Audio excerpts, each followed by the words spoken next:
የሩሲያው ፕሬዝዳንት ቭላዲሚር ፑቲን ጦርነቱን ለማስቆም ቅድመ ሁኔታ አስቀምጠዋል። የፑቲን ቅድመ ሁኔታ ይፋ የሆነው ዩክሬን የትራምፕን የሰላም እቅድ መቀበሏ ከተገለጸ በኋላ ነው። የኢትዮጵያ መንግስት በባህር በር ባለቤትነት ዙሪያ ሀገራትና ዓለም አቀፍ ተቋማት ከኤርትራ ጋር እንዲያደራድሩት ጥያቄዎችን ያቀረበ መሆኑን ያስታወቀ መሆኑ የሚታወስ ነው። ኢትዮጵያ የባህር ኃይሏን መልሳ እንድታደራጅ በማድረጉ ረገድ ድጋፍ ስትሰጥ የቆየችው ፈረንሳይም ከዚሁ ጋር በተያያዘ ያላትን አቋም አስታውቃለች። በማርበርግ በሽታ የተነሳ ለአንድ ሳምንት መንገድ ተዘጋ። በጂንካ ተከስቶ ለሰዎች ሞት ምክንያት እየሆነ ያለውን የማርበርግ ቫይረስ ስርጭትን ለመቆጣጠር ያስችል ዘንድ ወደ በሽታው መነሻ የአሪዞን የሚገባም ሆነ የሚወጣ የትራንስፖርት እንቅስቃሴ ለአንድ ሳምንት ዝግ እንዲሆን መወሰኑን የተመለከተ መረጃ ተሰምቷል። በኢትዮ ኤርትራ ውጥረት ዓለም አቀፍ ጋዜጦችና መጽሔቶች በተከታታይ ጦርነት ሳይፈነዳ ውጥረት አርግቦ የሚል ይዘት ያላቸውን ዘገባዎች ማስነበባቸውን ቀጥለዋል።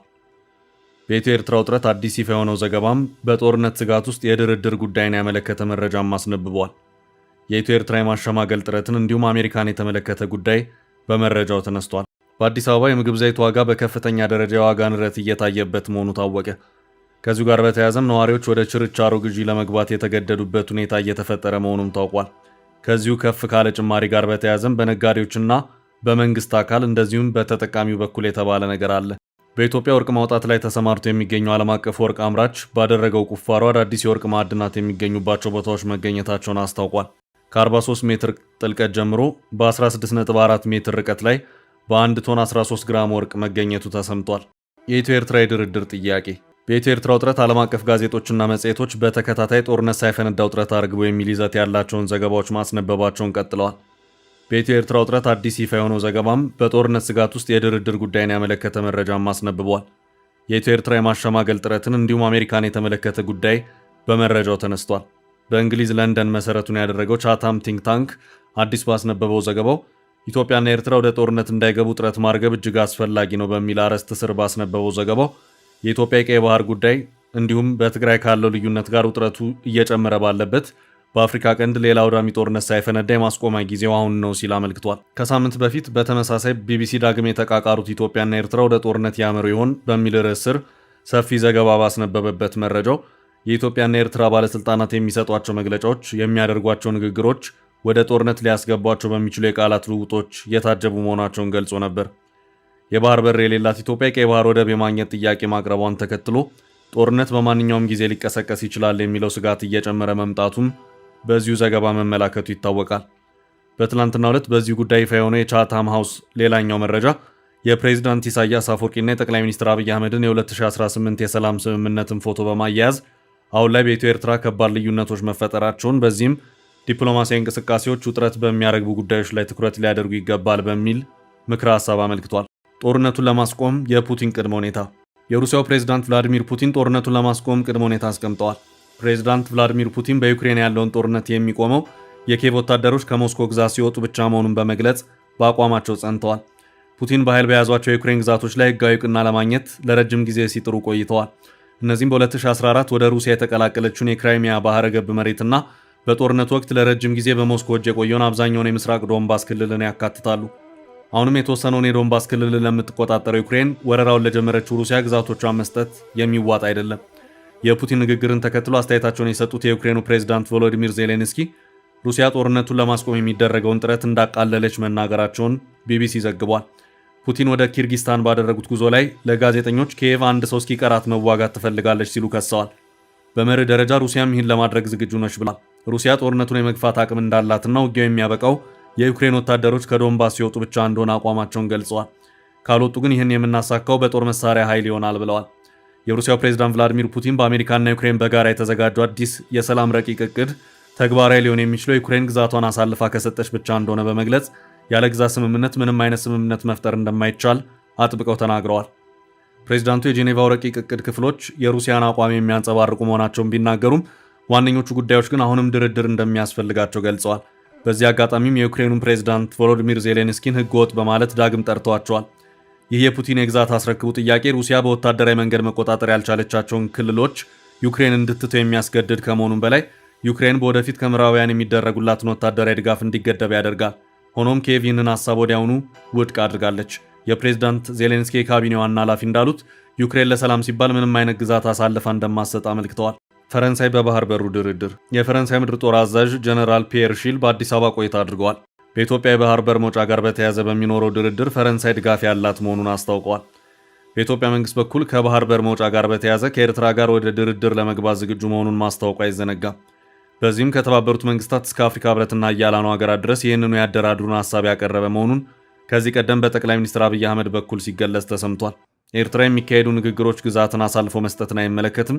ንግግሮች በዓለም አቀፍ የሉዓላዊነት መርሆችና ድንጋጌዎች የንግድ ግንኙነትን ባማከለ መልኩ ሊካሄዱ ይችላሉ በማለት ከዚህ ቀደም በማስታወቂያ ሚኒስትሯ በኩል የገለጸች መሆኑ የሚታወስ ነው።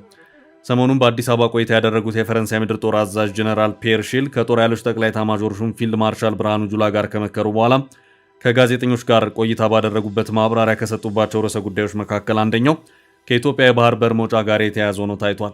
ፈረንሳይ በአዲስ መልኩ እየተደራጀ ባለው የኢትዮጵያ ባህር ኃይል ዙሪያ የተወሰኑ የትብብር ስራዎችን ስትሰራ የቆየች መሆኑ የሚታወስ ነው። ጀነራል ፒየር ሺል በዚሁ የአዲስ አበባ ጉብኝታቸው ከጋዜጠኞች ጋር ከነበራቸው ቆይታ ጋር በተያያዘ ኢትዮጵያ የባህር በር በሰላማዊ መንገድ ለማግኘት ያላትን ፍላጎት እንዴት ይመለከቱታል የሚል ጥያቄ ቀርቦላቸው የነበረ መሆኑም ታውቋል። ጀነራሉ ለዚሁ ጥያቄ በሰጡት ምላሽም ኢትዮጵያ በጣም ትልቅ ሀገር ናት፣ በጣም ትልቅ የኢኮኖሚ ኃይልና ህዝብም አላት። ስለዚህ ኢትዮጵያ የምትፈልጋቸውን እቃዎች መላክና ማስገባት እንድትችል ኢትዮጵያ ዓለም አቀፍ የንግድ መስመሮች አካል መሆን አለባት ሲሉ የተናገሩ ሲሆን አክሎም ይህ እንዲሳካ ፈረንሳይ ሰላም ድርድሩን እየደገፈች ነው፣ የተባበሩት መንግስታትን ጨምሮ ብዙ ድርጅቶችንም በሀሳቡ እየደገፈች ነው በማለት ምላሻቸውን የሰጡ መሆኑ ታውቋል። ከኢትዮጵያ ጋር የተካሄደ ወታደራዊ ትብብር ዋነኛ ዓላማ ምንድን ነው በሚል ለተነሳው ተጨማሪ ጥያቄም ማብራሪያቸውን የሰጡት ጀነራሉ እኔ የፈረንሳይ ሰራዊት መሪ ነኝ፣ በጣም ትልቅና ጠንካራ ከሆነ ከኢትዮጵያ ሰራዊት ጋር ያለንን ትብብር ለማሻሻል አዲስ አበባ በመገኘቴ በጣም ኮርቻለሁ።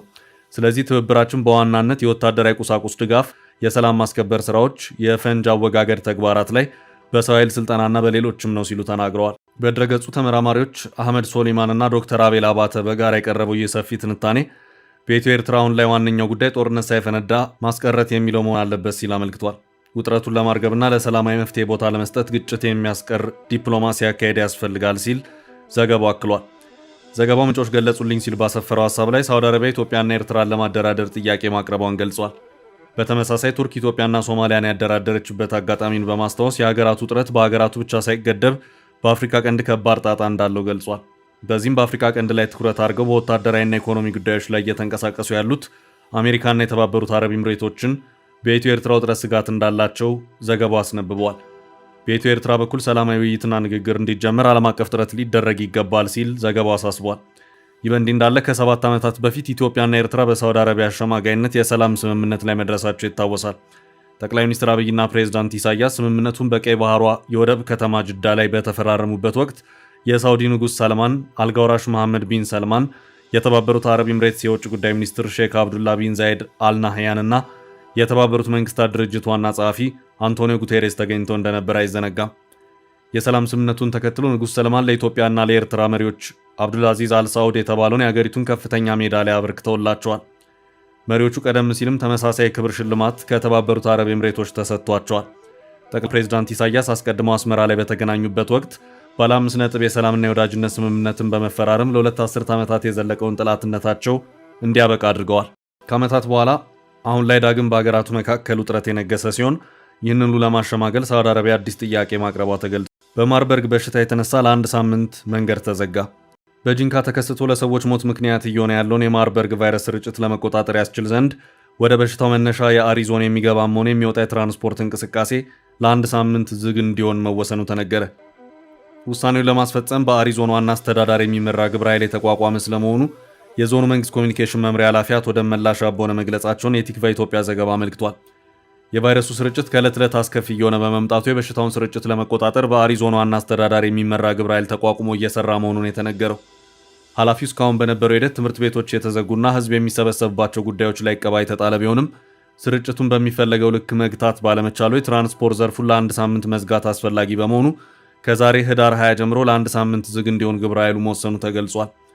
ጂንካ ከተማን ጨምሮ ለሁሉም መዋቅር የትራፊክ ፍሰትና የጸጥታ ዘርፍ አስተባባሪዎች ይህ መልእክት መተላለፉም ታውቋል። በዚህ መሰረት ከክልል በወረደው አቅጣጫ መሰረት ሀገር አቋራጭ የህዝብ ትራንስፖርት ለ1 ሳምንት የታገደ ሲሆን በከተማ የሁለት እግር ተሽከርካሪዎችና የታክሲ አገልግሎት የሚሰጡ ተሽከርካሪዎች ብሎም በዞን ውስጥ የሚኖሩ የትራንስፖርት እንቅስቃሴዎች በቀጣይ ቀናት ውስጥ ውሳኔ እንደሚሰጥባቸው ተነግሯል። ኃላፊው አያይዘውም በአሁኑ ወቅት የማርበርግ በሽታ በአሪዞን ጂንካ ከተማ የተከሰተ ቢሆንም ጂንካ ለቅሶ መጥቶ የተመለሰ የሐዋሳ ከተማ ነዋሪ በበሽታው መሞቱን መስማታቸውንና የስርጭት መጠኑን ለመቀነስ ብሎም ለመቆጣጠር ውሳኔው መተላለፉን ገልጸዋል። ውሳኔው በዞኑም ሆነ ከዞን ውጭ ያለው ማህበረሰብ ተግባራዊ እንዲያደርግ ማሳሰቢያ ተሰጥቷል። በተያያዘ የጤና ሚኒስቴር ይፋ ባደረገው መረጃ በትላንትናው ዕለት በማርበርግ ቫይረስ የሞተም ሆነ የተያዘ ሰው እንደሌለ ተሰምቷል። ትላንትና ለ105 ሰዎች የላቦራቶሪ ምርመራ የተደረገ ሲሆን አዲስ በቫይረሱ የተያዘ ሰው አልተገኘም። እስካሁን ባለው ሂደት ደግሞ በቫይረሱ የተያዙ ሰዎች ጠቅላላ ቁጥር 12 ሲሆን ሕይወታቸው ያለፈ ሰዎች ጠቅላላ ቁጥር 8 ነው። የወርቅ ሀብት የተገኘባቸው አዳዲስ ቦታዎች። በኢትዮጵያ ወርቅ ማውጣት ላይ ተሰማርቶ የሚገኘው ዓለም አቀፍ ተቋም ባደረገው ቁፋሮ አዳዲስ የወርቅ ማዕድናት የሚገኙባቸው ቦታዎች መገኘታቸውን አስታውቋል። ማይኒንግ.ኮም እንዳስነበበው መረጃም አላያድ ጎልድ በምዕራብ ኢትዮጵያ ኩርሙክ ፕሮጀክቱ ባደረገው አዲስ ቁፋሮ ቢያንስ 5 አዳዲስ የወርቅ ማዕድን ቀጠናዎችን መለየቱን ገልጿል። ይህን ዜና ተከትሎ የኩባንያው አክሲዮን ዛሬ አርብ በቶሮንቶ ገበያ 9% በማሻቀብ ታሪካዊ ከፍተኛ ደረጃ ላይ ደርሷል። ኩባንያው ሐሙስ ዕለት ባወጣው መግለጫ በቁፋሮ ከተገኙት ውጤቶች መካከል በጸንጌሂካ ፒል ዞን የተገኘ ውጤት ተጠቃሽ ነው። ከ43 ሜትር ጥልቀት ጀምሮ በ16.4 ሜትር ርቀት ላይ በ1 ቶን 13 ግራም ወርቅ ተገኝቷል። ግኝቱን ተከትሎ የአላይድ ጎልድ አክሲዮን በ$30 በመድረስ እንደ አቆጣጠር መስከረም 2003 በገበያ ላይ ከዋለ ወዲህ ከፍተኛውን ዋጋ አስመዝግቧል። የኩባንያው አጠቃላይ ገበያ ዋጋ 2.6 ቢሊዮን የአሜሪካ ዶላር ደርሷል። ኩባንያው ከ2024 አጋማሽ ጀምሮ 193 ጉድጓዶችን የቆፈረ ሲሆን ዓላማውም የማዕድኑን አገልግሎት መጠን ከ11 ዓመት ወደ 15 ማሳደግ ነው። በአረብ ኑቢያን ጋሻ ቀጠና ውስጥ የሚገኘው የኩርሙክ ፕሮጀክት እንደ አውሮፓውያን አቆጣጠር በ2026 አጋማሽ ላይ በግልጽ ማዕድን የማምረት ስራ ይጀምራል ተብሎ ይጠበቃል።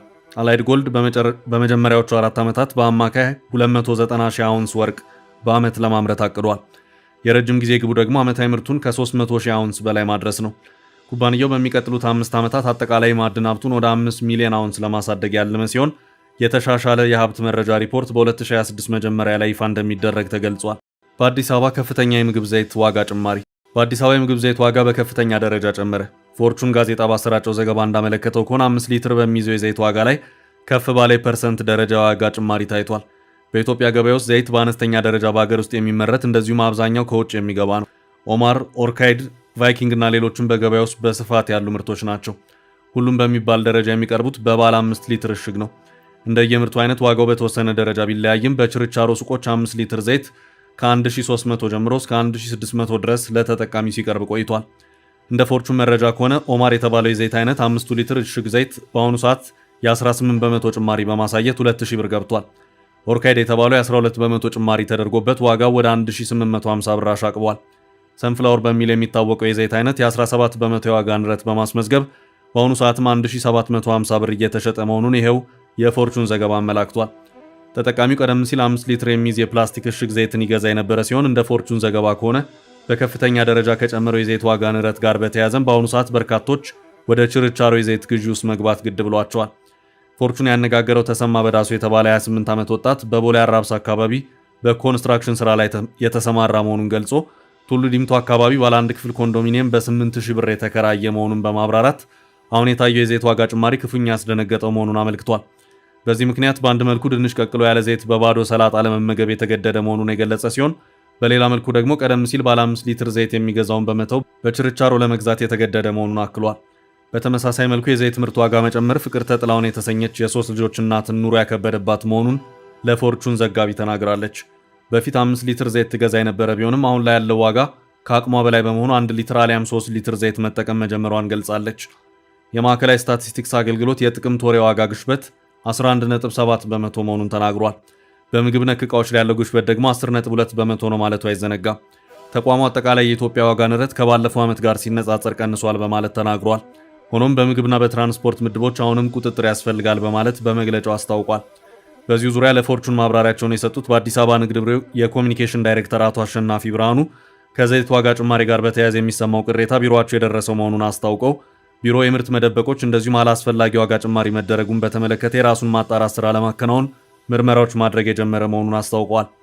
ኃላፊው አክለውም ከቅርብ ጊዜያት ወዲህ ለሚታዩት የዕቃዎች የዋጋ ንረት ከሸቀጦች አቅርቦት እጥረት ጋር የሚያያዝ አይደለም ሲሉ አስታውቀዋል። አክለውም ተቋማቸው ምርት የደበቁና ዋጋ የጨመሩ ነጋዴዎች ላይ ክትትል እየተደረገ መሆኑን አስታውቀዋል። በመርካቶ የሚገኙ የዘይት አከፋፋዮች ግን በንግድ ቢሮ የቀረበውን ወቀሳ ውድቅ አድርገዋል።